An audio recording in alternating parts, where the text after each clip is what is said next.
The first light of dawn barely touched the spires of the Manhattan skyline as Dr. Eris Thorne, CEO of Solara Dynamics, concluded her rigorous morning meditation. Unlike the hurried, stressed executives who chase the sunrise with caffeine and adrenaline, Eris found her clarity in stillness. Her penthouse, a masterpiece of minimalist design and sustainable technology, reflected her ethos: quiet power, profound impact. She wasn't one for ostentation, despite commanding a multi-billion-dollar empire that was revolutionizing renewable energy solutions globally. Her morning ritual, a blend of ancient practices and modern neurofeedback, was as essential to her day as the intricate algorithms that powered Solara's breakthroughs. Her attire was always meticulously chosen for comfort and practicality, never for flash. Today, a finely tailored charcoal pantsuit, a silk blouse in a muted earth tone, and understated, ethically sourced jewelry completed her ensemble. She carried a slim, recycled leather briefcase, within which lay not just her secure tablet, but also a well-worn copy of Maya Angelou's Still I Rise.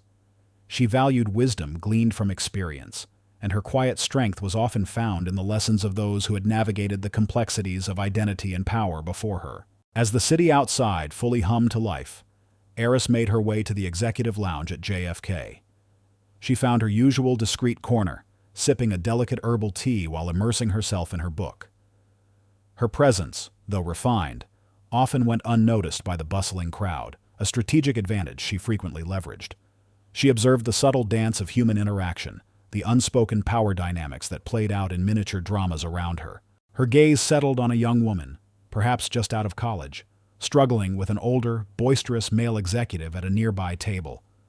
The man, loud and dismissive, was clearly berating her over a presentation, his voice carrying just enough for Eris to catch snippets of his condescending tone. The young woman, Emily Chen, visibly flinched with each sharp word, her face a mask of determined composure, yet her hands trembled as she clutched a sheaf of papers. Eris recognized the subtle cues of an unfair power dynamic, a junior employee being unfairly targeted. A familiar pang resonated within Eris. She remembered her own early career, the countless instances where her intelligence was questioned, her contributions undervalued, her presence simply overlooked, often because of her gender and her race. She recalled a pivotal moment, years ago, during a critical pitch where a male colleague had subtly taken credit for her innovative design concept, while she was sidelined and relegated to taking notes. The sting of that injustice, the quiet fury she had to suppress, had forged a deep resolve within her. She learned then that true power lay not just in creation, but in the courage to challenge inequity. Without breaking her calm facade, Eris discreetly accessed the airport's Wi-Fi. Her fingers moved with practiced efficiency across her encrypted device. She quickly identified the executive as Mark Harrison, a notoriously difficult figure known for his public temper and penchant for humiliating subordinates. A swift search located his reporting structure within the large financial firm he worked for. Eris then composed a concise, anonymous message to Harrison's CEO, a woman known for her zero-tolerance policy on workplace harassment. The email provided no accusations, only a factual observation of Harrison's behavior and the potential negative impact on employee morale and retention, suggesting a discreet review of his conduct in the lounge. This silent, strategic move was her save-the-cat moment, a testament to her unwavering commitment to justice, even for strangers. Her phone vibrated with a travel reminder: Flight 412 to Dubai, first class, seat 1A. A critical global energy symposium awaited, where Solara Dynamics was set to unveil a revolutionary new solar capturing technology that promised to reshape urban infrastructure. Her presence was crucial, not just for the presentation, but for the intricate, closed-door negotiations that would follow. The flight was her last quiet space to finalize her thoughts, to prepare for the monumental week ahead. She gently closed her book, a faint smile playing on her lips, a deep sense of readiness settling over her. As Eris approached Gate 17B, the boarding announcement for first-class passengers echoed through the terminal. She preferred to board early, to settle into her chosen bulkhead seat, always 1A for its unmatched privacy, and immerse herself in the pre-symposium data. At the entrance to the jet bridge, a flight attendant, Brenda Carmichael, with a sharp, judgmental gaze, and a male purser, Paul Davies, whose rigid posture hinted at an inflexible disposition, stood observing the boarding process. Eris presented her boarding pass to the gate agent. The agent scanned it, the green light confirming her passage. As Eris stepped onto the jet bridge, Brenda Carmichael extended a hand, palm outward, blocking her path. "Excuse me, ma'am," Brenda said, her voice dripping with condescension. "This is the first-class boarding. Are you certain you're in the correct line?" Her eyes swept over Eris's subtly elegant, yet not ostentatiously branded attire. Her gaze lingered for a moment on Eris's rich, dark skin, a dismissive sneer forming on her lips. Paul Davies, beside her, mirrored her disdain with a subtle nod. Eris paused, her expression unreadable. "Yes, I am quite certain," she replied, her voice calm, clear, and perfectly modulated. "My boarding pass for seat 1A is confirmed." She held out the pass, displaying the prominent first class stamp. Brenda ignored the boarding pass. "Look, I understand you might be confused," she continued, her tone becoming patronizing. "Sometimes tickets get mixed up, but first class has a certain expectation. We can escort you back to the main cabin for reticketing, or perhaps find you a comfortable seat in Economy Plus if there's space. It will save us all a good deal of trouble." There was an unmistakable insinuation in her words, a baseless judgment based purely on Eris's appearance. Eris's eyes, usually warm and intelligent, hardened imperceptibly. "There is no confusion and no mix-up on my part," she stated, her voice losing its previous warmth, replaced by a cool, unwavering precision. "My ticket is valid for seat 1A, first class. Your insinuation that I do not belong here, based on what appears to be nothing more than your subjective and unprofessional assessment, is deeply concerning." Paul Davies stepped forward, his face stern. "Ma'am, this is an international flight. We have high standards. We ask passengers to comply with our staff's judgment to ensure a smooth boarding process for everyone. If you insist on causing a scene, we will have no choice but to call airport security and remove you from the flight." His tone was a clear threat, an attempt to leverage his authority and public humiliation to force her compliance. The words hung in the air, heavy with prejudice and the weight of implied power. Eris felt the familiar sting of being underestimated, of being judged solely on superficial attributes. But this time it was different. This wasn't a subtle slight. It was a direct, public challenge to her dignity, uttered by individuals representing a global airline. Her internal clock began to tick. The cabin door would close soon, sealing her fate within the confines of their arbitrary judgment. She had to act, and she had to act decisively. She had 30 minutes before that door closed, before the aircraft became an isolated bubble of unchecked prejudice. This flight, she knew with chilling certainty, would not depart as planned, not without a reckoning. Paul Davies's pronouncement echoed through the confined space of the jet bridge, his words heavy with the threat of public humiliation. "If you insist on causing a scene, we will have no choice but to call airport security and remove you from the flight." Brenda Carmichael, the flight attendant, offered a thin, vindictive smile, her eyes gleaming with satisfaction. She believed she had Eris cornered, confirming her earlier dismissal of the woman's presence in first class. The murmurs from the rapidly growing line of first-class passengers behind Eris intensified. Impatience mixed with curiosity. A few faces registered discomfort, while others simply wanted the delay to end. Eris, however, remained impassive, her gaze unwavering as it met Paul Davies's smug expression. She felt the subtle shift in the air, the collective expectation that she would yield. "Mr. Davies," Eris replied, her voice calm, yet resonating with an unshakable authority that surprised both Paul and Brenda. "Let me be perfectly clear. I am not causing a scene. I am asserting my right to a confirmed ticket. Your refusal to honor it, and your colleagues' thinly veiled discriminatory remarks, are what constitute a scene. And a deeply unprofessional one at that." She held up her boarding pass once more, a stark, irrefutable piece of evidence against their baseless claims. Paul Davies's face flushed. He wasn't accustomed to such direct, unflinching defiance from a passenger he had attempted to intimidate.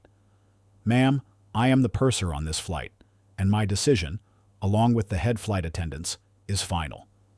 This is about ensuring a pleasant environment for our first-class passengers. We reserve the right to refuse service. Now will you step aside, or do I call security?" He reached for the cabin phone, a theatrical gesture of impending action. Brenda nodded, her expression hardening. Eris felt a familiar weariness, a deep-seated frustration that this battle, in various forms, still needed to be fought. Her mind instinctively calculated the impact of a delay. The Dubai Symposium, the multi-billion-dollar contracts hinging on her presence, the global energy initiatives waiting for Solara Dynamics' breakthrough. The pragmatic part of her urged her to simply comply, to resolve this quietly later through corporate channels. It was just a seat, a temporary indignity. But then, the quiet resolve that had defined her entire career solidified. This wasn't just about her schedule or personal comfort. This was about something far more fundamental: dignity. It was about the insidious nature of prejudice, casually wielded by individuals in positions of power. The purser's arrogance, his absolute conviction in his own biased judgment, was the igniting spark. This was a man entrusted with the comfort and safety of hundreds, yet he allowed his personal biases to dictate his professional conduct. It was unacceptable. It was dangerous. The image of Emily Chen, shoulders hunched under the weight of an unfair reprimand, flashed through her mind. She had intervened then, quietly. Now the battle was undeniably her own, and it was playing out on a public stage. To retreat now, to silently accept the downgrade, would be to validate their discriminatory power, to implicitly agree that her worth, her right to be in that seat, was subject to the whims of their prejudice. This was a direct assault on her very being, striking at the core of her belief in fairness and merit. The injustice ignited a powerful, almost primal instinct to confront the prejudice head-on, regardless of the consequences for her immediate schedule. "Mr. Davies," Eris said, her voice dropping to a lower register, a subtle change that paradoxically made it sound far more dangerous. "You do not have the right to discriminate against a confirmed passenger based on your personal expectations or prejudiced assumptions. Your actions are not about a pleasant environment. They are about enforcing your personal bias." Her eyes, unwavering, held his, conveying an unshakable resolve. Paul Davies's face darkened, his initial confidence replaced by a mixture of shock and growing frustration. He wasn't used to being challenged, especially not by a passenger he had so easily dismissed. "Ma'am, I'm giving you one last chance," he growled, his voice louder now, desperate to reassert control. "Either you comply, or I will have you removed. This is a security matter now. You are delaying this flight, and I will cite you for obstructing airline operations." "I understand that, Mr. Davies," Eris replied, her voice still steady, acknowledging the rising stakes. "And I understand that every minute of delay is costly for this airline. However, I assure you, this flight will not depart with me in an economy plus seat, nor will it depart if I am forcibly removed." The quiet intensity of her words, the sheer unblinking certainty in her eyes, sent a chill down Paul Davies's spine. This wasn't a bluff. This woman meant every word. Paul's hand trembled slightly as he pressed the call button on the cabin phone. "Ground control, this is Flight 412. We have a non-compliant passenger on the jet bridge, requesting immediate security assistance at Gate 17B. He spoke into the receiver, his voice tight with barely suppressed fury and a rising note of panic. He then glared at Eris. "They'll be here in minutes, ma'am. You've made your choice." Eris simply nodded. She knew the clock was ticking. 30 minutes. That's how long they had until the cabin door was sealed, until the aircraft became a sealed environment under the pursers, and ultimately the pilot's sole jurisdiction. She had to act, and she had to act decisively, before that door closed. Her quiet world had been irrevocably shattered, and she understood with chilling clarity that this situation demanded an immediate, impactful response. She would not allow this flight to leave as planned, not with such blatant injustice festering at its heart. The hum of the jet engines, a promise of departure just moments ago, now sounded like a countdown. A few passengers behind Eris began to vocalize their frustration. "What's the holdup?" one man grumbled, checking his watch. "I'm going to miss my connection." Another woman, her voice laced with quiet sympathy, said to her companion, "She looks like she has a valid ticket. This seems excessive." Eris heard them, but her focus was entirely on Paul Davies. She wasn't just fighting for herself. She was fighting for the implicit trust passengers placed in airline personnel, a trust that was being fundamentally betrayed by the purser and flight attendants' actions. She felt the familiar weight of responsibility, the drive to rectify what was clearly wrong, not just for her, but for the entire system. This incident, while personal, was a symptom of a larger illness, a pervasive arrogance that allowed individuals in positions of power to abuse their authority with impunity. She took another slow, deliberate breath, her mind working at lightning speed, analyzing options, calculating risks, preparing her next decisive move. Her personal phone, a sleek, unassuming device, was already in her hand. She hadn't touched it yet. She wanted Paul and Brenda to commit fully to their erroneous path. Paul Davies, emboldened by the prospect of impending security and the rising impatience of the other passengers, seemed to regain some of his bluster. "Look, ma'am," he spat, his voice dripping with condescension. "This is my cabin. I make the decisions here. You are disrupting a flight with hundreds of passengers. Your attitude is exactly why people like you don't belong in first class." The words, "people like you," hung in the air, a final, undeniable confirmation of his deep-seated prejudice. Brenda Carmichael, standing beside him, nodded subtly, a silent ratification of his discriminatory remarks. That was it. The absolute, unvarnished truth of their prejudice, openly declared. Eris's eyes, which had remained calm, now hardened. Her jaw tightened, a muscle flexing almost imperceptibly. The weariness vanished, replaced by a cold, surgical resolve. She was no longer reacting. She was acting. Without a word, Eris turned slightly, presenting her phone not to Paul Davies, but to the gate agent who stood nearby, looking increasingly uncomfortable. Her thumb, precise and unhurried, pressed a single contact on her speed dial. The phone immediately connected, the familiar sound of a company ringtone echoing faintly. "Madeline Hayes," Eris stated calmly into the phone, her voice clear and resonant even over the background murmur of the jet bridge. "This is Dr. Eris Thorne. I'm at Gate 17B, Flight 412 to Dubai. I regret to inform you that your purser, Paul Davies, and flight attendant, Brenda Carmichael, have just explicitly denied me my confirmed first-class seat, 1A, based on my appearance and their personal judgment. Mr. Davies has threatened to have me removed from the aircraft for refusing to comply with his discriminatory demands, and has just explicitly stated that people like you don't belong in first class." A profound hush fell over the jet bridge. The gate agent's eyes widened to saucers. Brenda Carmichael's face, which had been smug moments before, drained of all color, her lips parting in a silent gasp. Paul Davies, who had initially smirked at the mention of Madeline Hayes as if it were a meaningless name, suddenly froze. His eyes, fixed on Eris, began to show a flicker of dawning horror. Madeline Hayes, the CEO of Transglobal Airlines, the very top. "I also regret to inform you, Ms. Hayes," Eris continued, her voice now devoid of any emotion, detached and authoritative, "that Mr. Davies has just called for airport security. This flight, ma'am, is currently unable to depart, and I assure you, it will not depart until this matter is resolved to my absolute satisfaction. You have approximately 25 minutes before the scheduled departure time." She paused, listening intently to the voice on the other end, her posture ramrod straight, radiating an unshakable power. She then lowered the phone slightly, her gaze sweeping over Paul Davies and Brenda Carmichael, who both looked as if they had seen a ghost.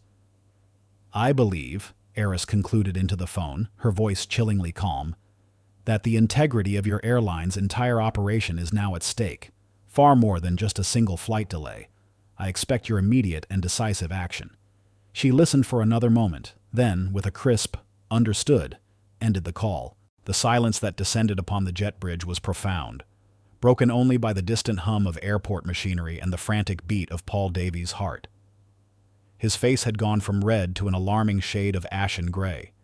He knew Dr. Eris Thorne, not by sight perhaps, but by reputation. Dr. Eris Thorne, CEO of Solara Dynamics.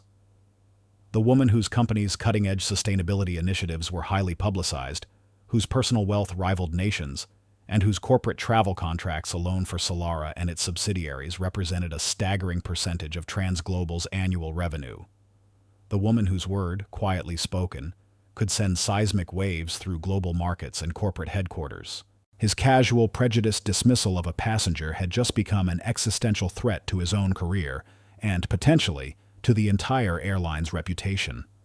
The point of no return had been crossed, irrevocably.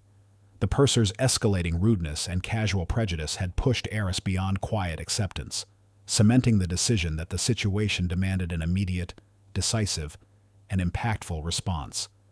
This was the moment Eris knew the flight would not leave as planned, not without a reckoning. And in those precious minutes before the scheduled departure, everything was about to change. The fuse was lit.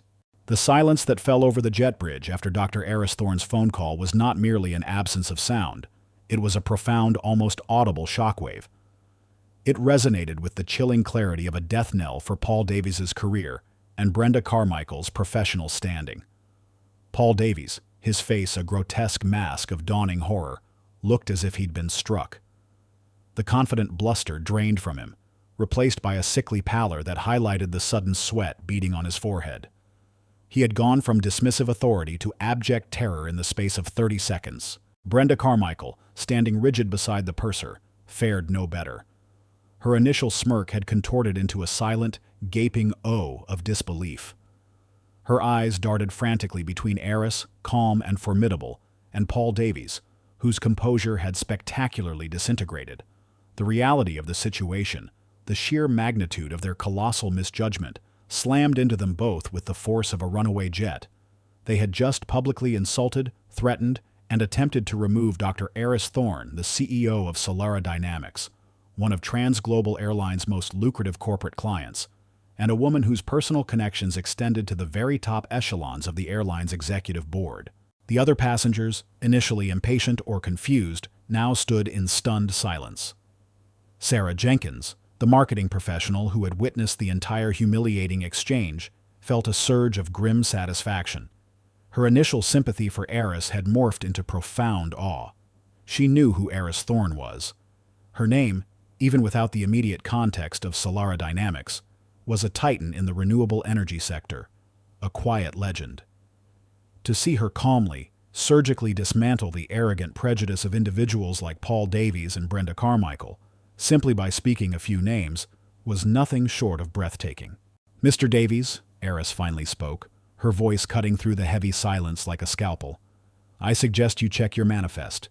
You'll find my name, confirmed for Seat 1A, and a note indicating a direct report to Ms. Hayes' office for any high-level travel arrangements.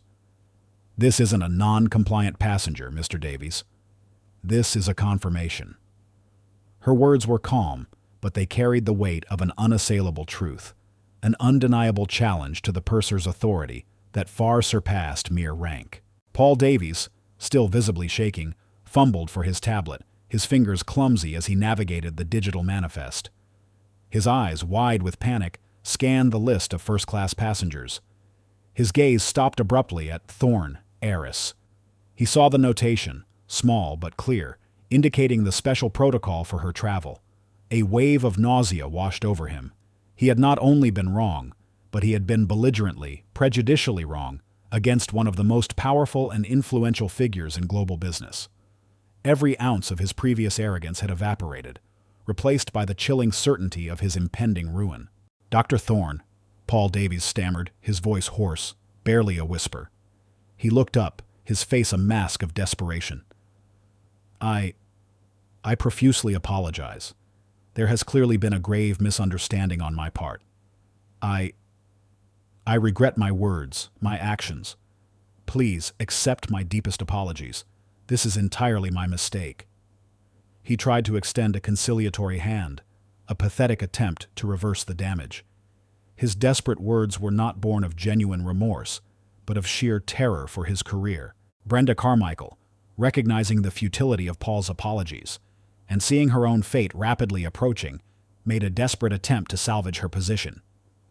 "Mr. Davies, I told her the policy. She was being disruptive," she blurted out, her voice high-pitched and frantic, attempting to redirect the blame, to shift the narrative onto Eris, hoping to cling to Paul's sinking ship. Her envy, a bitter, festering resentment for anyone she perceived as effortlessly successful, coupled with her ingrained prejudices, fueled her desperate lies. Paul Davies, however, barely registered her words. His focus was entirely on Eris. He knew Brenda's desperate attempt to deflect blame would be useless. The phone call to Madeline Hayes had sealed their collective fate. The airline CEO wouldn't tolerate such blatant misconduct from a purser, let alone a chief executive of a major client. The staff, whose judgment was meant to be impeccable for the comfort and safety of hundreds, had allowed their personal biases to jeopardize not just a flight, but the airline's reputation. Suddenly, Paul Davies's personal cell phone, tucked into his breast pocket, vibrated insistently. He pulled it out, his hands visibly shaking, and saw the caller ID, Madeline Hayes. His heart hammered against his ribs. This was it. The direct call, a confirmation of the CEO's displeasure, bypassing all intermediate channels. He answered, his voice a strained croak. "Ms. Hayes, ma'am." Yes, I understand. I profusely apologize. There was a serious error in judgment." He listened, his eyes widening further with each terse word from the other end. His face went from ashen to a ghostly white. Immediately, "Yes, ma'am. I understand." He lowered the phone slowly, his hand dropping to his side, the device feeling suddenly heavy. The color had completely drained from his face, leaving it pale and clammy. His shoulders slumped. He looked at Eris, then at Brenda, then at the stunned faces of the other passengers. His voice, when it came, was barely audible, filled with a crushing defeat. "Dr. Thorne," he began, addressing Eris directly, his gaze now completely humbled. "Ms. Hayes has informed me that, effective immediately, I am relieved of my duties. I am no longer the purser on this aircraft." He paused, taking a ragged breath. "And Ms. Carmichael," he turned to Brenda, his voice flat, "you are also suspended pending a full internal review that Ms. Hayes assures me will result in your immediate termination." A collective gasp swept through the jet bridge. Passengers exchanged wide-eyed glances. The quiet authority Eris had wielded had shattered the perceived untouchability of the purser and head flight attendant. Sarah Jenkins closed her eyes for a moment, a silent acknowledgement of the swift, devastating justice. The revelation of Eris's true identity had not merely shamed her antagonists, it had utterly dismantled their professional lives, not with shouts or threats, but with a few calm, authoritative words and a single phone call. The power of Eris Thorne, usually unseen, was now undeniably, spectacularly unveiled. This was the core of the initial confrontation. Eris had been forced to reveal her formidable influence, not out of vanity, but out of necessity, to protect her dignity and to ensure that blatant prejudice did not go unchallenged. The purser and flight attendant had faced the immediate and crushing consequences of their arrogance. The stage was now set, not just for a flight, but for an unprecedented display of power and a battle for the very soul of the airline. The flight, though grounded, was about to become the most important lesson Transglobal Airlines had ever learned. The gate agent, a young woman who had silently borne witness to the entire unfolding drama, now looked utterly bewildered. Her hands trembled slightly as she tried to comprehend the sudden, dramatic shift in power dynamics. She had seen unruly passengers, even minor incidents of discrimination, but never anything of this magnitude, orchestrated with such quiet, surgical precision. The realization that the unassuming woman in front of her was not just a passenger, but the Dr. Eris Thorne, resonated deeply. Paul Davies, stripped of his authority, stood rooted to the spot, his face a canvas of despair. He looked utterly lost, like a man who had suddenly woken to find himself adrift at sea without a compass. All his years in service, his promotions, his comfortable life, all of it had vanished in an instant, dissolved by a few arrogant words and an unyielding refusal to acknowledge another's human dignity. The uniform that had once conferred upon him an aura of unchallengeable command now felt like a heavy, suffocating shroud. Brenda Carmichael, equally stunned, still tried to process the abrupt termination of her career. Her mind, racing, searched for an escape, a loophole, a way to blame anyone but herself. She glanced at Eris, Her eyes narrowed not in fear, but in a venomous resentment. How dare she? How dare this woman, whom she had so easily dismissed, possess such power? Her inherent biases twisted into a bitter, irrational anger, blaming her for her downfall rather than her own actions. Eris, however, paid them no mind. Her focus had already shifted. She turned her attention to the gate agent, who looked up, startled, as if expecting to be next in line for termination. Please inform ground control that this aircraft, Flight 412, is currently grounded, Eris stated calmly, her voice now imbued with a quiet, undeniable command that instantly filled the void left by Paul Davies's collapse. No one is to board or deplane until further notice. I also require a direct, secure line to Ms. Hayes' office immediately, and please ensure that all passengers are kept informed of the delay, with full transparency regarding the reason for the grounding. The gate agent, stunned but instinctively recognizing true authority, nodded, fumbling for her headset. Yes, Dr. Thorne. Right away, Dr. Thorne. Her deference was immediate and absolute. As she relayed the unprecedented instructions, the murmurs among the other passengers on the jet bridge intensified. They had heard Paul's pathetic apology, his confession of being relieved of command. The news spread like wildfire. The black CEO had just gotten the purser and flight attendant fired, and grounded the entire plane. There was a mix of shock, a few disgruntled groans about the delay, but overwhelmingly, a quiet sense of vindication, particularly from those who had witnessed the blatant prejudice. Sarah Jenkins, standing a few feet back, offered Eris a small, respectful nod, a silent acknowledgement of her righteous, decisive action. Eris stepped fully into the first-class cabin, her presence filling the space. The other flight attendants, initially confused, quickly sensed the shift in authority. They moved with a newfound deference, their eyes flicking nervously towards the now inert Paul Davies and the visibly distraught Brenda Carmichael still lingering at the entrance. Within moments, a flurry of activity erupted around the aircraft. Ground crew members, initially puzzled by the sudden halt in boarding, began to communicate frantically. Airport security, called by Paul Davies, arrived at the gate, only to find the purser himself, looking utterly defeated, and a calm, commanding Dr. Eris Thorne. The security personnel, recognizing the gravity of a grounded plane, wisely deferred to the direct line being established to the airline's CEO. Eris stood at the front of the first-class cabin, her gaze sweeping over the empty seats that were meant to be filled, and then back towards the jet bridge where the drama had unfolded. The air was still thick with the residue of prejudice and arrogance, but Eris had effectively excised the source. The purser and flight attendants' blatant acts of discrimination, their casual abuse of power, had not only cost them their jobs, but had momentarily halted the complex machinery of a global airline. It was a stark, undeniable demonstration of the consequences of prejudice when confronted by unwavering, principled authority.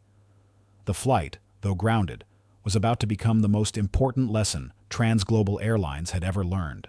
The immediate aftermath of Dr. Eris Thorne's decisive actions plunged the jet bridge and the first-class cabin into a surreal stasis. Paul Davies stood frozen, a figure of utter defeat, his face a roadmap of dawning despair. Brenda Carmichael, caught in the undertow of his spectacular fall, writhed silently in her own fury and fear. The air, thick with unspoken questions and the scent of human error, vibrated with an unnatural stillness. The hum of the grounded aircraft's engines, no longer a promise of swift departure, now felt like a low, mournful drone, underscoring the gravity of the unfolding crisis. Within moments, the gate area swarmed with activity. Airport security, having responded to Paul Davies' initial frantic call, arrived to find not a disruptive passenger, but a meticulously calm Dr. Eris Thorne at the mouth of the jet bridge, conversing with a rapidly dialing gate agent. The security team, accustomed to resolving petty squabbles, quickly grasped the unprecedented nature of the situation when the gate agent, voice trembling, explained that the aircraft was grounded by direct order of Ms. Hayes' office. They understood the unspoken hierarchy. An order from the CEO's office bypassed all standard protocols. Their role was no longer to remove a passenger, but to ensure the perimeter, a silent acknowledgement of the unseen power now at play. Meanwhile, inside the first-class cabin, the other flight attendants moved with an almost comical deference. They offered hushed apologies to the few early boarders, their eyes darting nervously towards Eris, who stood quietly by Seat 1A, her presence filling the space with an unyielding authority. No one dared to question her. The power vacuum left by Paul Davies's immediate removal had been filled not by an airline official, but by the very woman who had engineered their downfall. The true arena for Eris's ultimate test was the aircraft itself, transformed from a vessel of passage into a symbolic battlefield. With the plane grounded, every minute counted, every moment of delay costing the airline untold sums in rerouting, missed connections, and cascading operational chaos. This was not a private slight. It was a highly public and financially devastating standoff. The enclosed space amplified the tension, making Eris's principled stand profoundly impactful on all present, from the bewildered passengers to the frantic airline officials on the ground. Eris's phone, still in her hand, vibrated with an incoming call. The screen displayed Madeline Hayes. She answered, putting the call on speaker, ensuring that the trans-global flight attendants in the first-class cabin, who were now moving through their safety checks with an almost frantic efficiency, could hear every word. "Dr. Thorne," Madeline Hayes's voice, though strained, was clear and formal. "I want to personally reiterate Transglobal Airlines' profound and unequivocal apology for the egregious conduct of Purser Davies and flight attendant Carmichael. Their employment has been officially terminated, effective immediately, for gross misconduct and discriminatory behavior.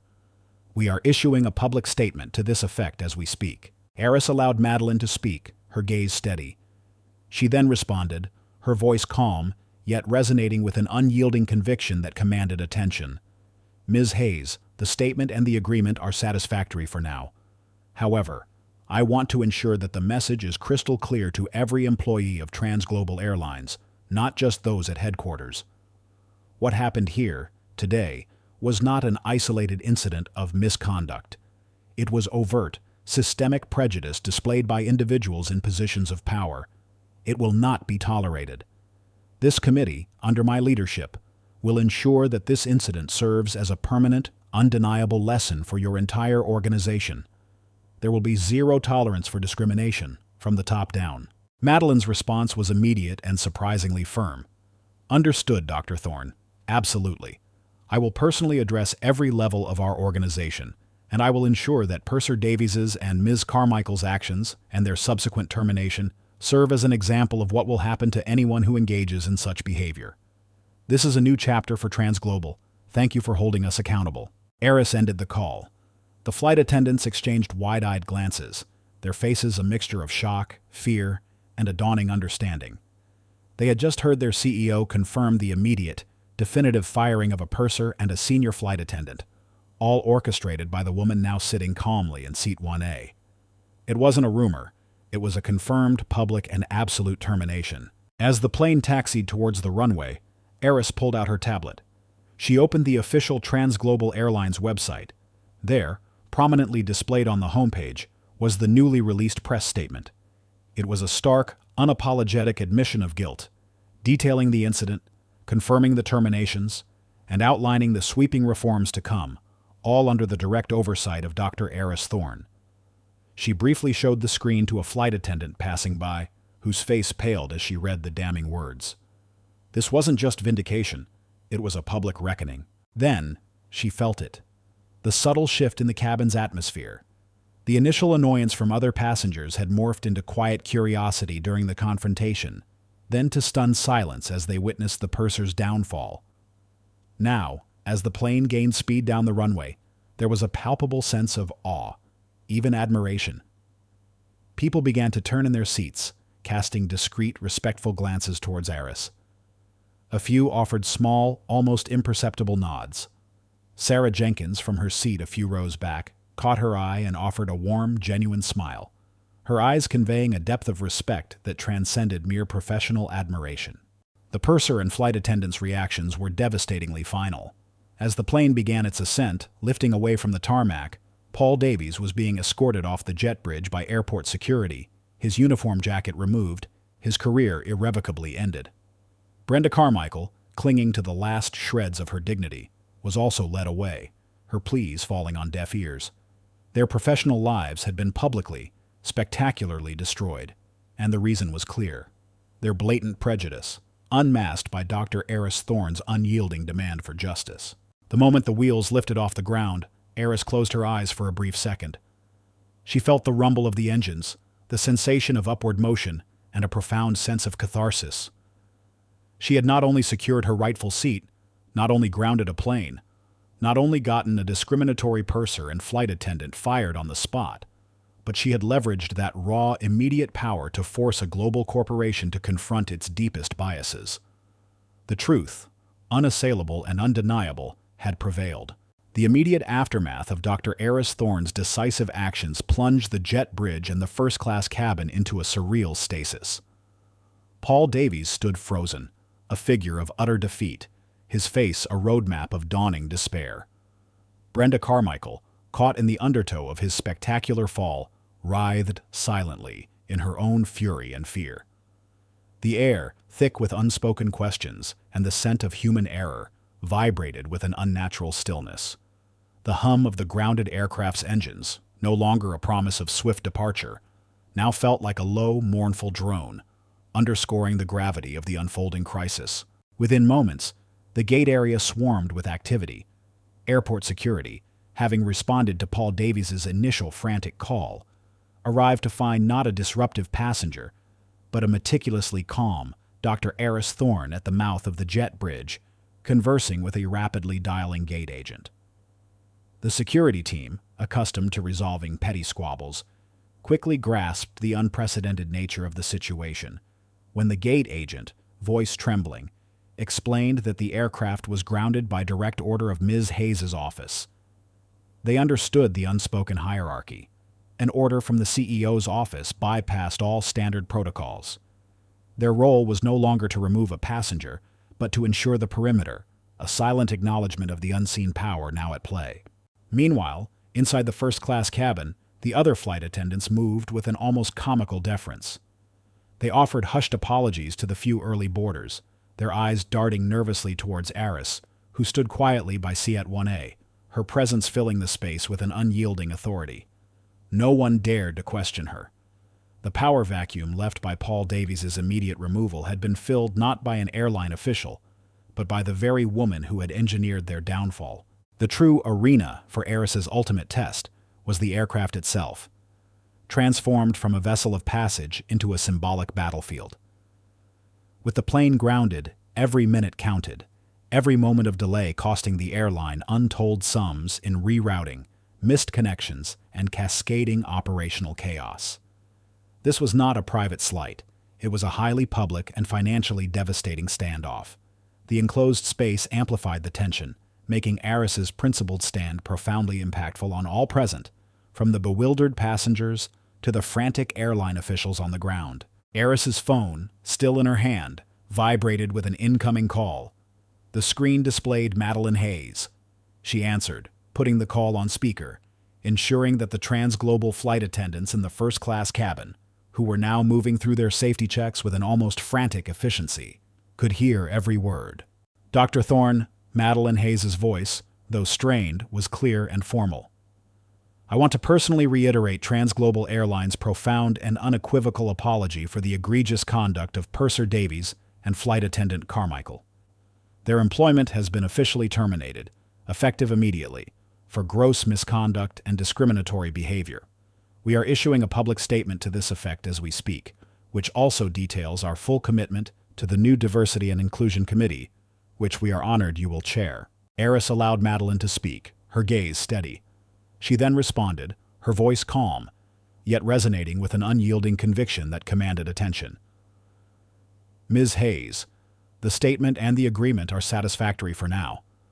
However, I want to ensure that the message is crystal clear to every employee of Transglobal Airlines, not just those at headquarters.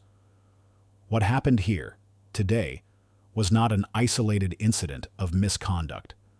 It was overt, systemic prejudice displayed by individuals in positions of power. It will not be tolerated. This committee, under my leadership, will ensure that this incident serves as a permanent, undeniable lesson for your entire organization. There will be zero tolerance for discrimination from the top down. Madeline's response was immediate and surprisingly firm. Understood, Dr. Thorne. Absolutely.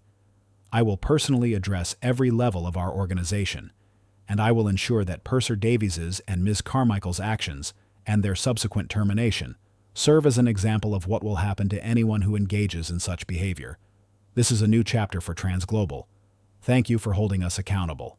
Eris ended the call. The flight attendants exchanged wide-eyed glances, their faces a mixture of shock, fear, and a dawning understanding. They had just heard their CEO confirm the immediate, definitive firing of a purser and a senior flight attendant, all orchestrated by the woman now sitting calmly in Seat 1A. It wasn't a rumor. It was a confirmed, public, and absolute termination.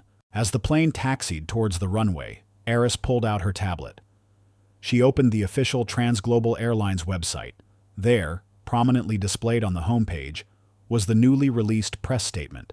It was a stark, unapologetic admission of guilt, detailing the incident, confirming the terminations, and outlining the sweeping reforms to come, all under the direct oversight of Dr. Eris Thorne. She briefly showed the screen to a flight attendant passing by, whose face paled as she read the damning words. This wasn't just vindication. It was a public reckoning. Then, she felt it. The subtle shift in the cabin's atmosphere. The initial annoyance from other passengers had morphed into quiet curiosity during the confrontation, then to stunned silence as they witnessed the purser's downfall. Now, as the plane gained speed down the runway, there was a palpable sense of awe, even admiration. People began to turn in their seats, casting discreet, respectful glances towards Eris. A few offered small, almost imperceptible nods. Sarah Jenkins, from her seat a few rows back, caught his eye and offered a warm, genuine smile, her eyes conveying a depth of respect that transcended mere professional admiration. The purser and flight attendants' reactions were devastatingly final.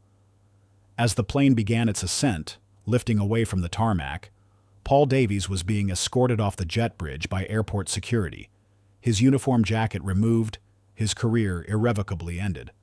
Brenda Carmichael, clinging to the last shreds of her dignity, was also led away, her pleas falling on deaf ears. Their professional lives had been publicly, spectacularly destroyed, and the reason was clear. Their blatant prejudice, unmasked by Dr. Eris Thorne's unyielding demand for justice. The moment the wheels lifted off the ground, Eris closed her eyes for a brief second. She felt the rumble of the engines, the sensation of upward motion, and a profound sense of catharsis. She had not only secured her rightful seat, not only grounded a plane, not only gotten a discriminatory purser and flight attendant fired on the spot, but she had leveraged that raw, immediate power to force a global corporation to confront its deepest biases. The truth, unassailable and undeniable, had prevailed. The aftershocks of Flight 412 resonated through TransGlobal Airlines with the force of a seismic event. Paul Davies, once the picture of unflappable authority, found his world disintegrating with terrifying speed. Upon deplaning, he was immediately met by a phalanx of grim-faced airport security and an airline representative who handed him a terse, unceremonious letter. His purser certification, a symbol of years of service and command, was immediately suspended pending a full investigation by aviation authorities, prompted by TransGlobal's own internal reports which, under Eris Thorne's nascent oversight, were now brutally honest. The damning public statement released by TransGlobal, explicitly naming him and detailing his discriminatory conduct, ensured that his fall from grace was swift and absolute. Within 48 hours, the story was everywhere. Aviation forums, industry news, even mainstream media picked up the unprecedented tale of a CEO grounding an international flight and getting a purser fired mid-flight. Davies's face, once etched with professional confidence, became synonymous with arrogance and prejudice. Job applications at other airlines were met with immediate rejection. His reputation was irrevocably shattered. The comfortable career he had envisioned, filled with international routes and quiet leisure, vanished, replaced by the grim reality of legal battles, public scorn, and the professional blacklisting that inevitably followed such a catastrophic breach of conduct. His career, built on perceived order and control, ended in a humiliating, public tailspin. Brenda Carmichael fared no better. Her suspension quickly transitioned to outright termination, her desperate attempts to shift blame onto Aris or Paul Davies falling on deaf ears. The internal review, driven by Aris's demands, unearthed a pattern of previous customer complaints against her, subtle acts of discrimination that had been brushed aside or minimized in the past. With the new microscope focused on accountability, her history became a glaring indictment. Unlike Paul Davies, Brenda's downfall was quieter, less televised, but no less devastating. She found herself unemployable in the service industry, her bitter resentment growing like a toxic weed as she watched her former life recede into an irretrievable past. Her career, founded on a pretense of decorum and exclusion, had crumbled under the weight of her own ingrained bias and lack of empathy. For Dr. Aris Thorne, the immediate aftermath was a whirlwind of international travel, high-level meetings, and strategic planning sessions. The Dubai Symposium, though delayed by a day, was ultimately a resounding success, solidified by the very public display of her principled stand. Her reputation, already formidable, now glowed with an added layer of integrity and unshakable resolve. She was not just a tech titan, she was a corporate conscience, a force for systemic good. A week after the incident, Aris found herself back in TransGlobal's Dallas headquarters, not as a disgruntled customer, but as the newly appointed chair of the Executive Oversight Committee for Diversity, Equity, and Inclusion. This was no honorary title. It was a genuine, high-profile opportunity that granted her unprecedented authority to implement fundamental, systemic changes across the entire multi-billion-dollar organization. Madeline Hayes, the CEO, had given her a mandate: transform TransGlobal's culture from the inside out. Her initial days were a blur of meetings, with HR specialists, legal teams, marketing strategists, and union representatives. She didn't just review existing policies. She demanded a complete overhaul. Under her direction, the committee launched a company-wide audit of all training modules, hiring practices, and customer service protocols. She mandated comprehensive unconscious bias training for every single employee, from the newest hire to the most senior executive, led by external, independent experts. She instituted a speak up, speak out direct reporting system, ensuring that any act of discrimination, witnessed or experienced, could be reported anonymously and without fear of retaliation, with swift and transparent action guaranteed. Aris personally spearheaded a recruitment drive aimed at increasing diversity across all levels of the organization, especially in leadership roles. She worked with the marketing team to revise their global advertising campaigns, ensuring they reflected a truly inclusive image that resonated with all passengers. This wasn't about tokenism, it was about fundamentally reshaping the DNA of a global airline, embedding principles of fairness and respect into its very operational core. This opportunity signified not just immense influence, but a chance to reshape an entire corporate culture, turning a moment of egregious prejudice into a powerful catalyst for positive change. One quiet evening, after a particularly grueling day of committee meetings, Aris found herself unwinding in her hotel suite. Her phone buzzed, displaying a familiar name: Sarah Jenkins, the young marketing professional who had witnessed the entire incident on the jet bridge. She was now back in her own city, having successfully completed her conference. "Dr. Thorne, I hope I'm not disturbing you," Sarah's voice buzzed, a blend of professional courtesy and genuine warmth. "Not at all, Sarah," Aris replied, a rare, relaxed smile touching her lips. "It's good to hear from you. I wanted to thank you again for being there. Your quiet presence, your understanding of what was truly happening, it meant more than you know." "Honestly, Dr. Thorne, I still can't quite believe what I witnessed that day," Sarah confessed, a note of awe in her voice. "Seeing you, so calm, so determined. And then, just like that, the plane is grounded, and the purser and flight attendant are fired on the spot. It was exhilarating, in a way. You didn't just stand up for yourself, you brought down an entire system. Or at least, you shook it to its core." Aris chuckled, a soft, thoughtful sound. "It wasn't about bringing it down, Sarah. It was about forcing it to reckon with itself, to acknowledge that the way things were was unacceptable. The cost was high for everyone, not least for those passengers who were delayed. But sometimes disruption is necessary for true change to take root. Do you ever think about them?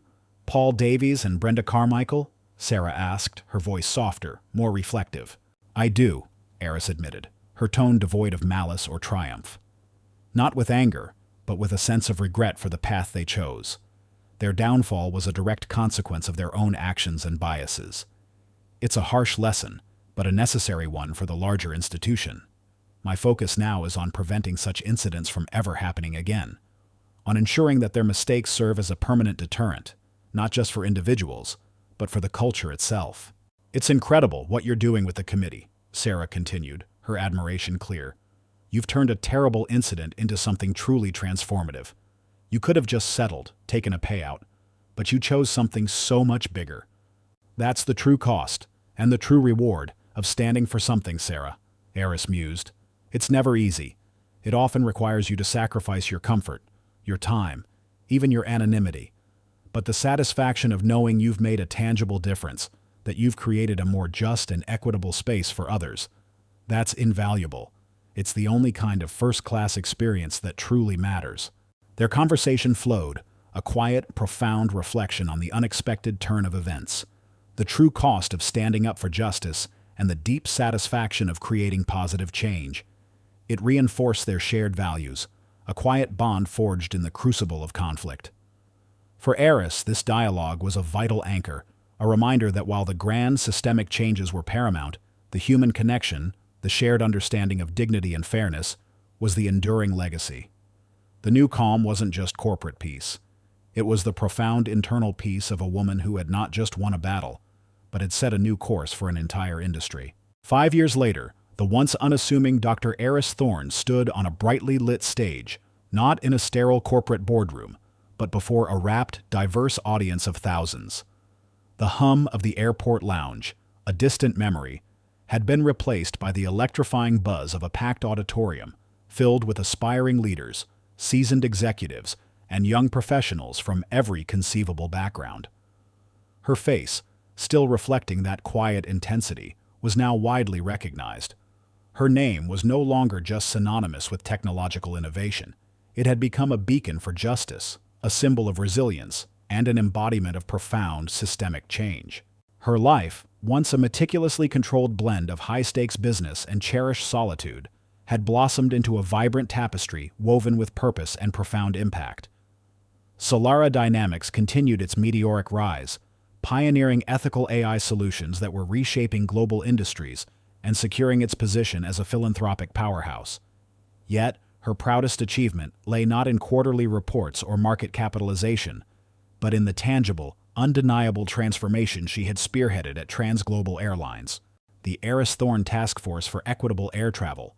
As it was, perhaps inevitably, dubbed by the media, had become a groundbreaking model for corporate accountability and ethical governance. Under her relentless guidance as chair of the Executive Oversight Committee for Diversity, Equity, and Inclusion, Transglobal had truly transformed its internal culture. Mandatory unconscious bias training, developed by independent experts and rigorously tested, was now standard for every employee, from baggage handlers to top-tier executives. A transparent, independently monitored grievance system ensured that every passenger complaint was addressed with diligence and respect, with zero tolerance for discriminatory behavior. Internal audits, conducted by a dedicated, diverse team, regularly identified and addressed systemic issues before they could fester. Even the airline's pilot ranks saw a subtle shift. Captain Miller, a seasoned veteran who had once observed the initial confrontation with quiet discomfort, had not only embraced the new initiatives, but became a vocal internal champion for them. He regularly participated in training sessions, sharing his own journey of learning and growth, becoming living proof that change was possible, even for those initially blinded by their own preconceptions. He now flew different routes, his demeanor marked by a newfound humility and a commitment to genuine empathy. Eris had not just advised, she had immersed herself. She had spent countless hours with flight crews, ground staff, and customer service representatives, listening to their experiences, understanding their challenges, and inspiring them to embrace a new culture of genuine inclusion. She had even established a scholarship program, funded jointly by Solara Dynamics and Transglobal, for aspiring aviation professionals from underserved communities, actively creating a pipeline of diverse talent that would reshape the industry from within. The very flight attendants who had once nervously served her now approached her with genuine warmth and respect, seeing her as a catalyst for positive change in their workplace. Her days were now a fulfilling blend of corporate strategy sessions and speaking engagements, of leading groundbreaking tech developments and mentoring young, eager minds who sought her guidance. She hosted regular forums, sharing her story with unwavering honesty, emphasizing that the battle against prejudice was an ongoing one, requiring constant vigilance and courageous action from everyone. She spoke not of her immense wealth or formidable power, but of the quiet strength found in standing firm, of the profound responsibility that came with privilege, and of the transformative power of empathy. She often thought of Paul Davies and Brenda Carmichael, not with bitterness, but with a quiet understanding of how corrosive unchecked prejudice could be. Their fate was a stark lesson, a cautionary tale that resonated deeply in the renewed corridors of Transglobal, ensuring that their misdeeds served a greater purpose. Their professional lives remained irrevocably shattered, a public example of the consequences of their actions. Eris also thought of the young woman, Emily Chen, she had subtly assisted in the airport lounge years ago, a fleeting memory that often reminded her of the quiet dignity she sought to protect for everyone, a dignity that was often overlooked in the rush of modern life. Her own life had been profoundly enriched by the journey. The solitude that once marked her as the unseen giant had been replaced by a deep, genuine connection to a wider community of advocates and changemakers.